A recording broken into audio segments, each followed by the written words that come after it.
설마 했는데 이스라엘이 결국 가자지구 최대 도시 가자시티 점령에 나섰습니다. 가자시티는 시작일 뿐 이스라엘은 가자지구 전체를 손에 넣겠다는 의도를 숨기지 않고 내비쳤는데요. 실제로 이번 작전 직전엔 이스라엘의 대대적인 공습으로 닷새 만에 400여 명의 팔레스타인 사람들이 숨지기도 했습니다. 가자지구 정말 이렇게 이스라엘 땅이 되는 걸까요? 지금까지 국제사회는 이스라엘 팔레스타인 분쟁의 해결책으로 두 국가 해법이라는 걸 제시해왔는데요. 쉽게 말해 영토와 평화를 서로 교환하라는 겁니다. 이스라엘은 점령했던 땅을 팔레스타인에 돌려주고 대신 팔레스타인은 이스라엘을 국가로 공식 인정해 양쪽 모두 평화롭게 지내자는 거예요. 하지만 최근 네타냐후는 이런 기대와 달리 이른바 대이스라엘 비전이라는 걸 지지하고 나섰어요. 피로 얻어낸 땅을 왜 돌려줘야 하냐는 거죠. 여기에 종전을 위한 5개 원칙이란 걸 공개했는데요. 이 중에 특히 이스라엘군이 가자지구를 통제한다는 사실상 점령을 의미하는 내용이 포함돼 있어서 대이스라엘 구상의 본색을 드러낸 거 아니냐는 지적이 나옵니다. 언뜻 들으면 이게 일시적인 조치 같잖아요. 그러나 발표문에는 언제까지 가자지구를 통제할 거냐라고 하는 구체적인 기간이 명시되어 있지 않았습니다. 과거에 소환지구 정착촌 사례에서 봤듯이 초기에는 안보 목적의 임시조치라고 했지만 결과적으로는 수십 년 동안 사실상 점령 상태로 굳어졌거든요. 그래서 가자지구에서도 같은 일이 반복될 가능성이 있는 거죠. 이스라엘은 다가오는 10월 7일, 그러니까 전쟁 발발 2주기에 맞춰 가자시티 주민들을 대피시킬 계획이라 밝혔습니다. 가자시티 점령에 필요한 지상작전 전까지 약 80만 명에 달하는 주민들을 남부의 난민 캠프로 이주시키겠다는 건데요. 하지만 이들을 수용해야 할 난민 캠프의 상황은 현재 최악이라는 평가를 받고 있습니다.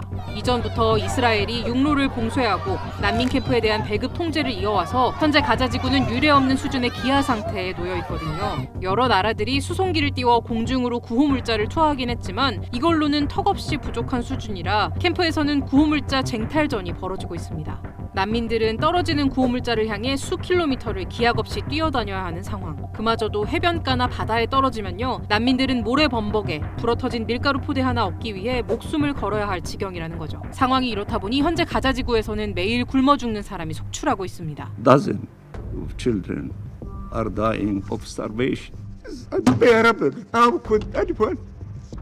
이런 상황에서 이스라엘군의 가자시티 점령이 본격화된다면 80여만 명에 이르는 주민들이 난민 캠프로 몰려들 텐데 이렇게 되면 난민 캠프는 말 그대로 생지옥이 될 수 있다는 우려가 많습니다.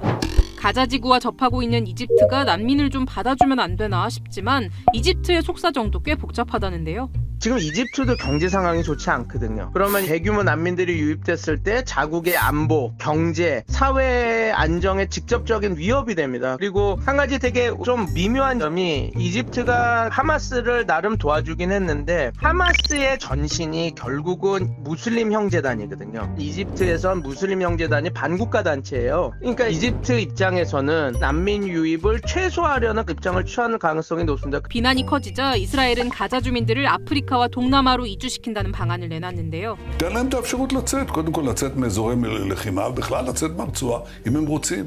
לא דוחקים אותם החוצה, אבל מאפשרים להם לצאת החוצה, וזה מה... 하지만 가자지구를 살 수 없는 곳으로 만들어 놓고는 주민들의 선택권을 얘기하는 게 맞냐며 민간인 강제 이주는 분명한 전쟁 범죄라는 국제사회의 비난도 커지는 분위기입니다. 오죽하면 평소 이스라엘의 우호적인 서방 국가들마저 하나씩 등을 돌리고 있는데요. 실제로 프랑스를 필두로 영국, 캐나다, 호주는 일제히 이스라엘을 규탄하며 팔레스타인을 정식 국가로 인정하겠다고 엄포를 놓고 있고요. 그동안 이스라엘에 무기를 공급하던 독일은 아예 무기 수출을 막아버리기도 했습니다. 하지만 이런 상황 속에서도 변함없이 이스라엘 편을 들고 있는 나라가 있었으니 그건 다름 아닌 미국인데요.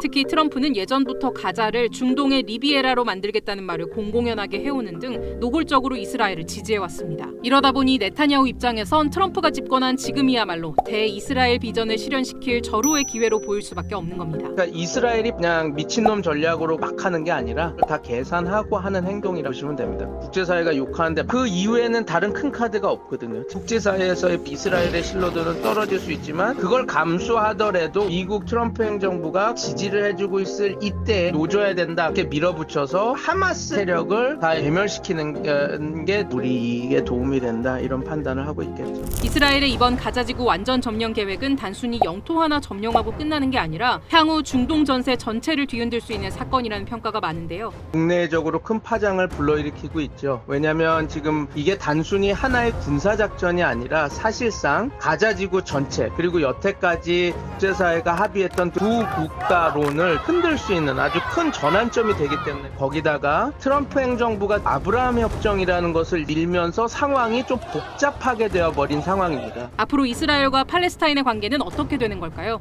또 가자지구 난민들의 운명은 어떻게 될까요? 여러분의 생각을 댓글로 알려주세요.